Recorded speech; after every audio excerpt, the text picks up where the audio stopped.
Before I went into the ministry, I worked at a home for boys. Worked there for, 5 years off and on. Hadn't been working there too long. I worked in the house that we had about 18 boys in that house from 6 to about 12 years old. We worked in 8-hour shifts.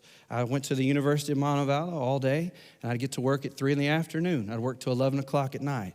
Before I clocked out, one of the last things I would do is I took the 3-ring binder notebook, and every child had a place, a little tab in that notebook. And at the end of each 8-hour shift, they got a behavior grade, how they were that evening. And I'd grade every child on their behavior. They got an excellent, a good, a whoops, true story, or a bad. Bad was bad news. Everybody did that. Every child got a grade at the end of the 8-hour shift. At the end of the week, I would come to work.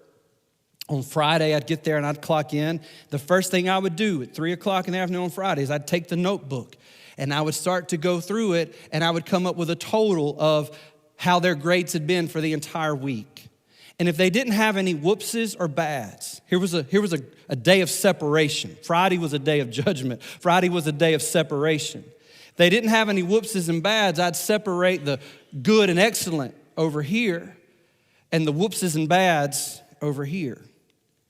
And what would happen then is that the goods and the excellences, if it was a nice day outside, there was a convenience store down on the corner, conveniently called the corner store. And I would walk these boys. We would just kind of walk down Eastern Valley Road, and I'd take them in the corner store, and they'd get to pick out whatever snack, whatever drink they wanted for the weekend. Big deal for them, because these boys, we tried to keep them from sugar and caffeine, all right? It just didn't help us at work a whole lot if they were hyped up on sugar and caffeine a lot. But on Friday, man, you deserve it, right? And so they loved going to the store. It was like heaven for them to get to see all this stuff and have all these choices and all these options and have some kind of goodie, right, for the weekend. So this one Friday, I'm separating the good from the excellent and the whoopses from the bads.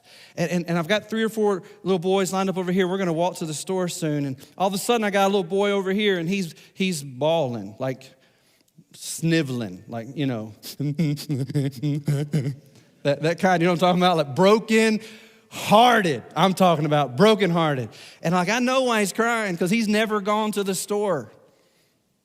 And I think he's realizing what we already knew. He's probably never going to the store. God bless him, right? I just didn't think he's ever going to. And it's like he realized it on that fateful day, that fateful Friday. So I'm standing there still doing my job. And from this side of the room, somebody comes over and they tug on my shirt. And I look down, and this kid said, hey, Mr. Joe. I said, hey, man, what's up?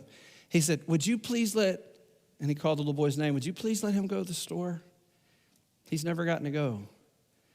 I said, man, I wish I could, but I can't. These are the rules. We have to follow these rules, and he's got a lot of whoopses and a whole lot of bads. I said, go back, get in line, okay? Okay. So, and I go back to work. He gets back over there. He's, I feel it again. Mr. Joel? Yes, sir.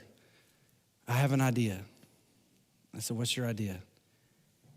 He said, what if me and him traded places today? I said, what? He said, yeah, he's never gotten to go to the store, and I get to go a lot, so can we trade places today? I said, you mean you've had a really good week, and you're going to give that to him, and he gets your reward, and he's had a really bad week, and he's going to give that to you, and you're going to take his punishment. Is that what you're asking me to do? That's exactly what Jesus did. I don't know what it might have looked like in heaven, but I just think there might have been some moment that Jesus just walked up to the throne and just tugged on his Father's robe and said, I'm ready.